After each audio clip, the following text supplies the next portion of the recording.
Hi folks, how are you doing? Today in Sochi, the sixth game of the World Championship match between Anand and Carlsen was played, and we had a decisive game, certainly a very entertaining battle there, and really very dramatic game. This could be a turning point. I think it was already very tense game, and certainly lots of things happened there. So let's see what happened. We had the defending world champion Carlsen with white pieces, Anand had black today, and we saw another Sicilian.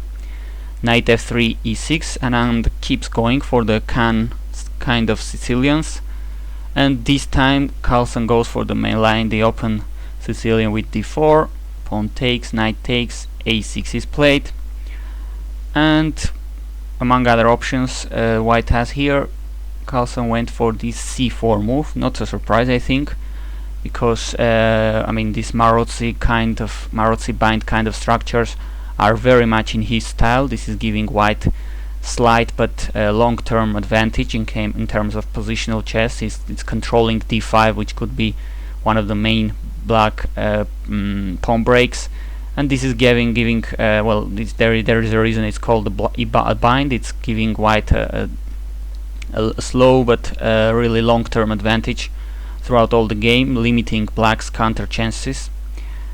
Knight f6, knight c3 was played, and bishop b4, one of the main moves, attacking e4 indirectly. I mean, the c3 knight of course is pinned now.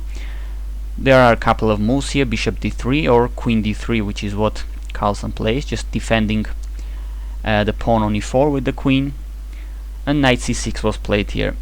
I mean, today I wanted to mention this, on chess 24 we had on the first part of the game we had, as always, Svidler and Sopika Guramishvili commenting, very nice couple there.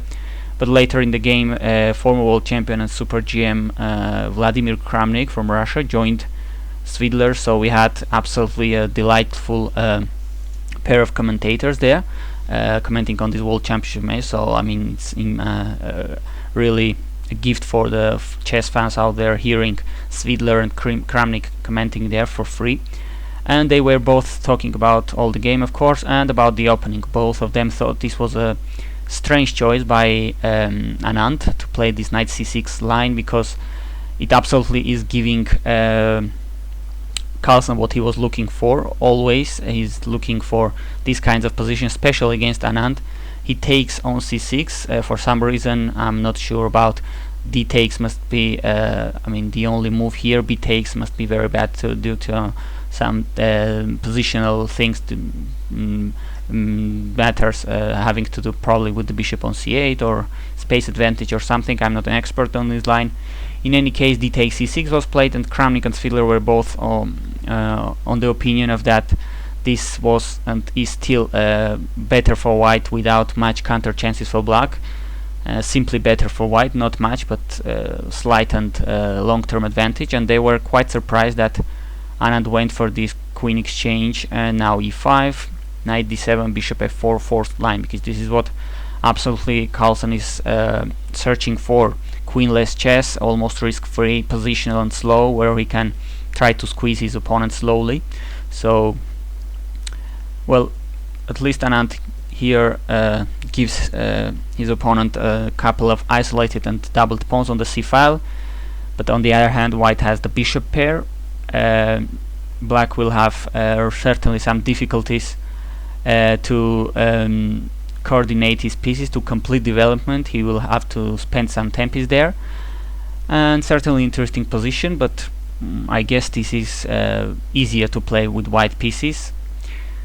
King c7 was played, and as Svidler pointed out, this almost means that Anand will never go for f6 kind of plans, because the bishop is already there on this diagonal, so putting the king on c7 would make no sense if you're planning to play something like f6 or f5 later on. And h4 was played here. Interesting idea. This is the way this rook on h3 is going to get developed. Really, not the first time we see Carlsen playing this rook lift to the third rank. Remember that second game, that Ruy Lopez Berlin, in which he played rook a3 g3, and now h4 is played. He's going to develop his rook through the third rank. b6, that's where the bishop is going to go, to b7. h5, he keeps pushing his pawn, and h6. Now Carlsen castle long, and having seen what we saw during the game, we can say that probably rook d1 instead of castling would be probably just better, because the king will later spend some valuable time to come back to the center from the queen side. So anyway, Carlsen just castle long, bishop to b7, and rook to d3. Very interesting concept. I mean, the whole idea of white is to try to attack the weaknesses here, f7, but mainly g7 on the queen, on the king side, these pawns. And you can argue that he could also have done it with the with this pawn, with the rook on with the rook on h1 through rook h1 hg3. But Carlsen understood very wisely, because that black will sooner or later have to play something like g6 or g5, that the h file will probably be opened, and the rook on h1 would be quite useful. And he goes ahead to put his other rook on the third and go to g3, attacking with the rook from d1, not h1 in this case. c5 is played, activating this bishop on b7, and now rook g3, obviously attacking g7. Not really a brainer here how to defend correctly this g7 pawn. Playing rook h g8 is probably almost losing, as Fiedler very correctly was pointing out during the live stream, because bishop d3, and there is no way black is stopping this simple but very effective threat of bishop h7, moving away this rook and taking g7, and everything falls apart, because knight f8 isn't an option, as now there is a pin on the g file, and bishop just takes the pawn on h6 for free, and everything is falling apart. White wins the house. So it was absolutely compulsory to put the other rook on g8, rook a g8. Now even bishop d3, developing a piece, and knight f8. This knight goes to f8, really similar to the second game. I felt some similarities there. This rook lift, the knight going to f8, trying to defend the king side. So black is clearly having to will have to play something like g6 or g5 sooner or later, try to activate his pieces, and meanwhile try to keep these weak pawns on the king side together, while he will sit and wait. Basically, what is white going to do? This is, once again I say, very in the Carlsen style of game, of position. I mean, he really loves this kind of dry and slow maneuvering games. Now he plays bishop e3 with two theoretically possible ideas. One of them, although not very probable, would be to try to push this f pawn, but I think the other main idea would be to put the rook on h4, later on f4, and try to attack the other weakness of black, which is f7 pawn here. And then Anand finally plays g6. Something like this should be played sooner or later. Taking here was very important. Knight takes, and now we see that this rook on h1 plays a role. It was important to keep a rook on the h file, as now we have both this bishop and rook threatening h6. This pawn, by the way, is gone. I mean, it's not a question of rushing, because black couldn't be defending this pawn anymore, but he was instead trying to have counter chances. In this case, for instance, e5 is under fire. Then this damaged pawn structure of white on the queen side could be an issue if this knight gets in and black gets some active pieces. So it was quite a tense position, this one, quite an interesting. Obviously white has some edge, some positional edge, but both players here should be careful and precise. Rook h5 was played, well, I guess just defending that one, and bishop c6 here. Bishop goes to a place which could prove to be useful, as sometimes bishop e8 could be an idea, defending the weakness on f7, and also, well, you're controlling this other side of the board, the queen side, and not right now because c5 would be hanging, but I mean, if this bishop is exchanged or something, or goes away, c5 trying to advance these pawns could be an idea. This bishop would be supporting that, these kind of things. I mean, the bishop is just getting improved to a better place, to c6, bishop c2. Well, you're also defending here, but in some lines this is more important, I guess. The knight was taking there, and there was this bishop on d3 hanging, which would be taken with check, as the king stands on c1. So this is kind of a prophylactic move, I understand, as well. In some lines, as I said, the knight was taking there, then the d3 bishop was there hanging ampri, it would be taken with the knight with a check. So slowly but steadily Carlsen is trying to squeeze this position, trying to get petrol out of rather interesting position like this, double-edged. King b7, Anand just sits there and waits, tries to hold it together, and rook g4. I mean, it defends c4, maybe it has other ideas, but not that easy to understand, at least for me here. a5 was played, bishop to d1, trying to reorganize the pieces somehow. Rook to d8, once again similarities in the second game. The d file was very important for Anand there. He tried to get all the counter chances he could on the d file against the kingside attack, as here. Bishop back to c2, rook dg8, and here we're reaching a dramatic point in the game.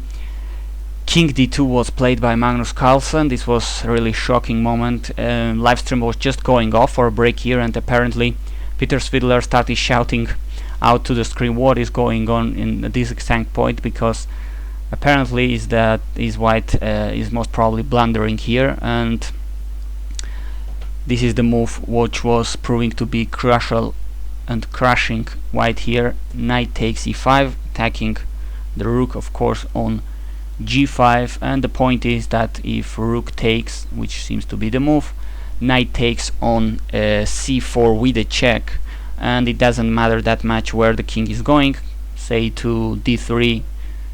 Well, another check on b2, king e2, and now after the rooks are exchanged, Svidler and Kramnik later were agreeing that this was almost a resignable position. Black just won 2 pawns out of absolutely a worse position, and he's absolutely safe here, going for the cruising for the victory. So this was a huge turn of events if it was to happen. Unfortunately for Anand, he just played too fast here. I mean, it's difficult to think how he didn't see a move which other players like Svidler or Kramnik saw instantly, but he just blitzed a4, and unfortunately for him let this golden chance escape. And of course Carlsen had realized he had blundered, so he didn't have to think too much here. The king went out from there very fastly, king e2, and you could later see Anand had realized he had this move, and he couldn't play well enough the most precise moves during the rest of the game. He was psychologically very demolished there. King e2 was played, a3, well, at least he has his a pawn already on the 3rd rank. This could be a source of counterplay later on, who knows. But now white plays f3. This king will eventually go somewhere like f2, or could go to f2, and he has succeeded. He has improved his position. Carlsen now has the king added to the king side, defending these pawns, which in some lines, in lots of occasions, were a source of counter chance for black, with these rooks attacking these pawns. Now this is an achievement, quite an achievement for white. The king went back to the king side, defending these pawns. Still rook to d8 and king e1 was played. It wasn't that clear here how was Carlsen going to get in, organize correctly his pieces. Rook d7 was played by Anand. He was already having some kind of time trouble, by the way. Now this allows him to double rooks on the d file if he wills to, or switch the other rook to the a file, as we're gonna see will happen. Bishop c1 was played, and he went rook a8. Most probably rook hd8 was more precise. This is what the commentators were saying, and the engine kind of agrees, because it is not that clear how is white going to get through to just improve his position enough to have some serious chance of getting in. I mean, just to demonstrate how easily this could go bad even for white. He just cannot grab the h6 pawn, which was there forever, but just taking there, and now e5 would be hanging, knight takes e5, and black is even better here, seriously better, attacking the knight. The d file is always a threat to get in with the rook, so it wasn't that clear. But after rook a8, king e2 was played, and well, rook a8 was defending a3, but basically Anand's ideas we're gonna see was to play bishop a4, trying to connect the bishop with the rook here on the d file, try to make something going. but this is certainly not working, and Magnus Carlsen here is going to show us how we're gonna have to punish this kind of moves. He's absolutely going to be merciless.